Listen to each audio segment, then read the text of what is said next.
On this day in history, June 23, 1868, Christopher Latham Sholes patents the Sholes and Glidden typewriter, the first commercially successful typewriter. Sholes, along with mechanic Carlos S. Glidden, developed the typewriter but was not successful in manufacturing it. It was E. Remington and Sons that then acquired the machine in an attempt to diversify as only an arms manufacturer.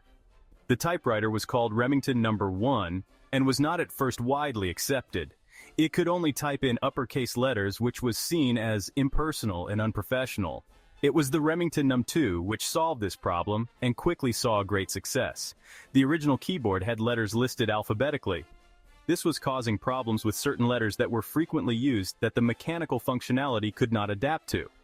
Due to it jamming so much, the now used QWERTY keyboard placement was developed based on how common certain letters were used.